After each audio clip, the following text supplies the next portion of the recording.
India's number 1 varicose veins hospitals అబీస్ను సంప్రదించండి. మీ నొప్పి లేని ప్రయాణాన్ని ప్రారంభించండి. నమస్కారం. మనం పంచతంత్రాల నుంచి రకరకాల కథలు చెప్పుకుంటున్నామండి. ఇంకొక చిత్రమైన కథ చెప్పుకుందాం. ఇది మన భారతదేశంలో జరిగిన చాలా రకాల రాజకీయ వృత్తాంతాల తాలూకు బేసిక్ కథ అన్నమాట. ఇప్పుడు కూడా మనం ఇలాంటి తెలివి తక్కువ పనులు చేస్తూ ఉంటాం. ఏ తెలివి తక్కువ పని చేయకూడదో దాన్ని గురించిన కథనే చెప్తున్నారనమాట. పూర్వమట ఒక పెద్ద బావి ఉండేది. ఇదేంటి, రాళ్లతో నిర్మించిన బావి, కిందకి దిగుడు బావిలాగా. ఇది మరి దిగుడు కాదు, ఎలా అంటే మన రాతి బావులు చేస్తారు కదా, ఈ మన పొలాల్లోనూ అక్కడ బొక్కనేసి తోడతారు నీళ్లు, తర్వాత ఏతం వేసి తోడతారు. అలాంటిది ఒక పెద్ద రాతి బావి. ఆ బావిలో బోలెడన్ని కప్పలు ఉండేవట. ఈ కప్పల్లో ఒక కప్పరాజు ఉండేవాడు, గంగదత్తుడు అతని పేరు. అయితే ఈ గంగదత్తుడికి తన దాయాదులతోటి అన్నదమ్ములతోటి పడేది కాదు. వాళ్ళు వీళ్ళు కొట్లాడుకునేవాళ్ళు, అధికారం కోసం కుదిరేది కాదు. అంతా ఈ గంగదత్తుడికి ఎలాగ వీళ్ళని తన దాయాదుల్ని నాశనం చెయ్యాలి అని ఆలోచిస్తూ ఉండేవాడు. ఒకసారి ఏమైందట, ఎవరో ఒక రైతు ఏతం వేశాడు, నీళ్ళల్లో వేస్తే ఈ గంగదత్తుడు చటుక్కుని ఎగిరి ఆ ఏతంలో నీళ్లతో పాటు చేరిపోయి ఏతంతో పాటు బయటకు వచ్చేసాడు. అంటే బావిలోంచి బయటకు వచ్చేందుకు వేరే దారి లేదు. బావిలో కప్పలు ఎటా వస్తాయండి, పైకి ఎగిరి రాలేవు, అదంతా ఎక్కలేవు. అది ఇట్టా ఉంటుంది కదా, నిట్ట నిలువుగా, కొంత దూరం ఎక్కినా జారి పడిపోతాయి. ఎగరాలి కదా, ఆ ఎగిరినప్పుడు పైకి ఎగరలేదు, అది బావిలో కప్ప అంటారు అందుకే. కానీ ఏతంతో పాటు లేదా బొక్కెనతో పాటు వచ్చేయచ్చు. ఇది అలా బయటకు వచ్చింది. వచ్చాక ఆలోచిస్తోంది, అటు ఇటు తిరుగుతుంటే దానికి ఒక బొరియలోంచి దూరుతున్నటువంటి నల్లని పొడుగాటి మహాసర్పం ఒకటి కనపడింది. ఇది పోయి ఏం చేసింది, ఆహా సర్పం భలేగా ఉంది, మనకి బావి దగ్గరలోనే ఉంది, ఈ సర్పాన్ని గనక పిలిస్తేమా మన మొత్తం దాయాదులందరినీ ఒక్క దెబ్బకి లేపేసేయచ్చు అని ఆలోచించి పోయి ఆ బొరి దగ్గర నుంచుకుని, ఓ ప్రాణ స్నేహితుడా బయటికి రా, ప్రియదర్శనుడా, నాకు నేను చూడాలనుంది, మన ఇద్దరం మాట్లాడుకుందాం అని పిలిచింది. ఆ లోపలున్న పాము ఆశ్చర్యపోయింది. ఇదేమిటి స్వజాతి గొంతులాగా లేదే, ఇదేమిటి విచిత్రమైన స్వరం, బెకబెక అంటోంది. ఇది నాకు ఆహారం అయ్యే స్వరంగా ఉంది కానీ స్నేహం చేసే స్వరంలాగా లేదని భావించి ఆ సర్పం అడిగింది, ఎవరు నన్ను పిలుస్తున్నావు ఏమిటి అంటే, నా పేరు గంగదత్తుడు, నేను ఒక మండూకరాజుని, నీ స్నేహం అభిలేషించి వచ్చాను అని చెప్పింది. చెప్పేసరికి సర్పం ఆశ్చర్యపోయింది.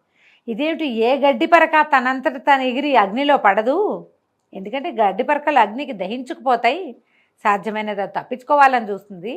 కప్పవి నన్ను చూసి దూరం నుంచే పారిపోయి దాక్కోవాల్సిన వాడివి, అది మానేసి మా వాకిట్లో నుంచుని నన్నే పిలుస్తున్నావంటే ఏమిటో, నీ ధైర్యం ఏమిటి, నీ సాహసం ఏమిటంటే, ఈ కపాల రాజైన గంగదత్తుడు ఏం చెప్పిందంటే, నాకు ఒక అద్భుతమైన పని ఉంది నీతోటి, అది నీ పొట్ట నింపే పని, నీకు ఉపయోగపడే పని, నాకు కూడా ఉపయోగపడుతుంది అనుకో, నీతో స్నేహం చేద్దామని ఉన్నది నాకు. నీలాంటి అపురూపమైన వ్యక్తిత్వం కలిగిన వాడు, మహాశక్తి కలిగిన వాడు, ఇలాంటి ఒక స్నేహితుడు ఉండడం చాలా గొప్పగా ఉంటుంది కాబట్టి నువ్వు రారా అని పాముని పిలిచాక ఏం చెప్పింది, మేము ఒక బావిలో ఉంటాం, ఆ బావిలో బోల్డని కప్పలనే, నువ్వు ఎన్నిటి కావాలంటే అన్నిటిని తినచ్చు, మన ఇద్దరం స్నేహం చేద్దాం అనగానే పామంది, బావిలోకి దారెక్కడి నుంచి లభిస్తుంది, అందులో దిగితే మళ్ళీ నే పైకి ఎట్టా వస్తాను, అవన్నీ కుదరవద్దు అనేసరికి గంగదత్తుడు ఏం చెప్పాడు, కాదు, మా బావికి దగ్గరలో ఒక బొరి ఉంది, దాంట్లో లోపలికి వెళ్ళటానికి మనకు అవకాశం ఉంది, ఏతాన్లోంచి వెళ్ళిపోవచ్చు, లోపలికి వెళ్ళాక నువ్వు ఉండడానికి నీకు ఒక ప్లేస్ నేను ఇవ్వగలను, దాని లోపల ఒక బొరి ఉంది, అక్కడ కప్పలు చేరవది, ఖాళీగా ఉంటుంది, రాళ్ళు ఊడిపోయినాయి, అలాంటి ఇరుకు సందులో నువ్వు చాలా సుఖంగా వెచ్చగా హాయిగా ఉంటావు, అది ఎండాకాలం చల్లగా ఉంటుంది, శీతాకాలం వెచ్చగా ఉంటుంది, నీకు బాగుంటుంది, నీకు ప్రతిదిన అనుదిన ఆహారాన్ని అందించే పూచి నాది, నా శత్రువులందరినీ నీకు అప్పచెప్తా, అన్నిటినీ తినేసేయి, నువ్వు హాయిగా సుఖంగా జీవించు అని పిలిచింది.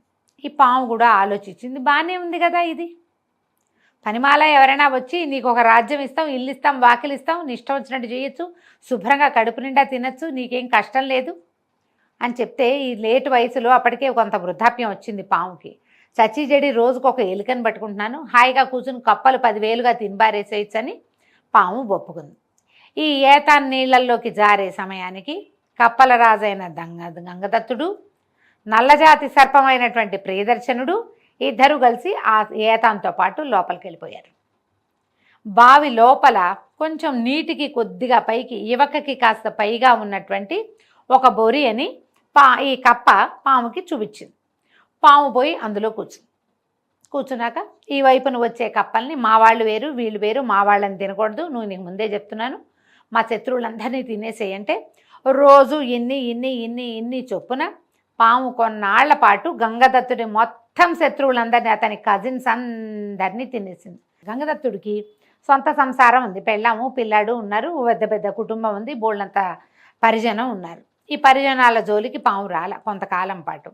ఎప్పుడైతే కపతాలకు శత్రువులందరూ తినేశారు, అక్కడ పిల్లల్ని పెట్టడానికి ఒక్క ఆడకప్ప కూడా ఆ జాతిలో మిగల, ఆ గుంపులో తినేసింది పాము. తిన్నాక ఇప్పుడు రోజువారీ ఆకలేదు, మొన్న తిన్నామని వాళ్ళ ఆకలేయకుండా ఉంటుంది, ఈ పూట ఆకలిస్తుంది.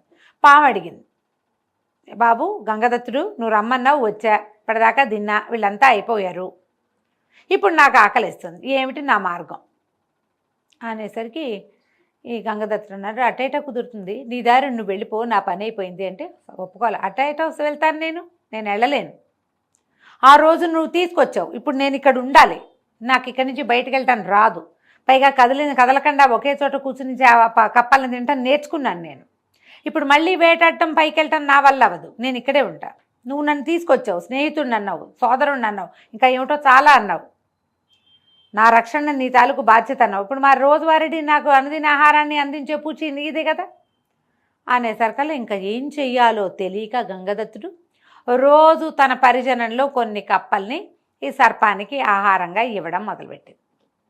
ఇంతే కదా జరిగేది. శత్రువుని తీసుకొచ్చి ఇంట్లో కూర్చోబెట్టుకుంటే ఏమవుతుంది? మనం ఏం చేసాం భారతదేశంలో, వాడెవడనో తీసుకొచ్చి వాడితో వ్యాపారం అన్నాం, తర్వాత మన తల తీసుకెళ్ళి వాడి చేతిలో పెట్టాం. ఇక్కడ ఉన్న ఈ గంగదత్తుడు లాంటి దౌర్భాగ్యులందరి వల్లే భారతదేశం వేరే వాళ్ళకి దొరికిపోయింది. ఒక్కసారి కాదు, కొన్ని వందల సార్లు జరిగింది ఇట్లా.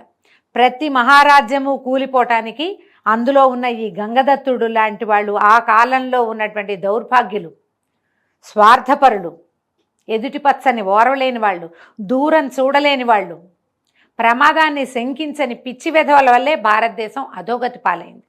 ఈ రాజ కొడుకులకి ఎట్లా చెప్తున్నాడంటే విష్ణు శర్మ గారు, మీరు తెలివి తక్కువగా ఇట్లా పైవాడిని ఎవరినో తీసుకొచ్చి పెడితే వాడు మీ శత్రువుతో పాటు మిమ్మల్ని కూడా తినేస్తాడు, ఆ రోజు వస్తుందని చెప్పాడు. అది కరెక్ట్గా మన దేశంలో జరిగింది. అదే కథ ఇది. అక్కడి నుంచి ఏమైంది, ఈ ప్రియదర్శుడు అంటే పాము గంగదత్తుడు చూపించిన 10 కాకుండా రోజు ఇన్ని తినడం అలవాటు పడింది. దానికి తెలియకుండా ఇంకొకని పిల్లల్ని కూడా భక్షించేసేది. క్రమంగా తినగా ఒకనాడు గంగదత్తుడి కుమారుడైన యమునా దత్తుడిని కూడా ఈ పాము తినేసేసరికల్లా గంగదత్తుడి భార్య తెగ తిట్టిపోసింది, నువ్వు స్వజన విరోధివి, సొంత వాళ్ళని ఓర్చుకోలేక వాడెవడనో దౌర్భాగ్యుడిని తీసుకొచ్చి పెట్టావు, మీ చుట్టాలంతా పోయారు, చివరికి నీ కొడుకు కూడా పోయాడు, ఇంక మిగిలింది నువ్వు నేనునే, మనిద్దరమే, ఇంకేముంది, నీ చావు నా చావు ఎటాకు చూస్తావు, నీ చావు కూడా నువ్వు నీ కళ్ళారా చూస్తుండగానే నువ్వు చచ్చిపోతావు, నువ్వు తెలివి తక్కువ పని చేసావు, దీనికి నువ్వు ఫలితం అనుభవించాల్సిందే, నీలాంటి వాడికి జరగాల్సిన శాస్తి ఇదేనని భార్య నానా తిట్టిపోసింది. క్రమంగా ఏమైంది, మొత్తం అందరూ అయిపోయారు, ఓన్లీ గంగదత్తుడు అనే బావురు కప్ప ఒకటి మిగిలేదు. అప్పుడు ఈ సర్పం అడిగింది, స్నేహితుడా ఇన్ని రోజుల నుంచి తింటున్నాను, ఇవాళ ఆకలిస్తోంది, నువ్వు తప్ప ఎవరూ మిగలలేదు, ఏమిటి గతి అనగానే ఈ గంగదత్తుడు ఏం చెప్పాడంటే, ఇప్పుడైనా తప్పించుకోవాలి వీడు.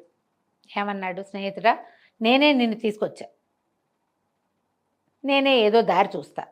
ఈ సర్పం అంటుంది, నువ్వు పితృ సమానుడివి, నాకు ఆహారం పెట్టేవాడు, ఎవరు అన్నం పెడతాడో వాడు నాన్నతో సమానం, నువ్వు ఇన్ని రోజుల నుంచి నాకు ఆహారాన్ని ఇచ్చావు, నువ్వు నాకు తండ్రితో సమానం, నేను నిన్ను తినలేను, మరి నాకు ఆహారం దొరికే మార్గం ఏమిటో నువ్వే బోధించాలి అంటే గంగదత్తుడు ఏం చెప్పాడంటే, సరే బాగుంది, నువ్వు ఇక్కడే ఉండు, నువ్వు ఎలాగూ బయటికి రాలేవు, నేను పైకి వెళ్తా, వెళ్ళి అక్కడ ఒక 3-4 బావులు ఉన్నాయి, 3-4 బావుల్లో నా ఫ్రెండ్స్ చుట్టాలు వాళ్ళు పాత వాళ్ళు ఎప్పుడు పరిచయస్తులు, మా తాత ముత్తాతల నాటి స్నేహితులు, మా ముత్తాతల కజిన్స్ వాళ్ళంతా వేరే వేరే బావుల్లో ఉన్నారు, వాళ్ళందరినీ నమ్మించి వస్తాను, అప్పుడు నిన్ను తీసుకెళ్తా, నువ్వు అక్కడ కూడా ఇక్కడ ఖాళీ చేసినట్టే అక్కడ ఖాళీ చేద్దు, కానీ నేను నీకు చెప్పే కదా నీ ఆహారం పూచి నాదని, కాబట్టి నన్ను చేయనివ్వంటే సర్పం సరేలే 2 రోజులు నేను ఆకలి కాగుతాను, నువ్వు ఏర్పాటు చేసి రమ్మని.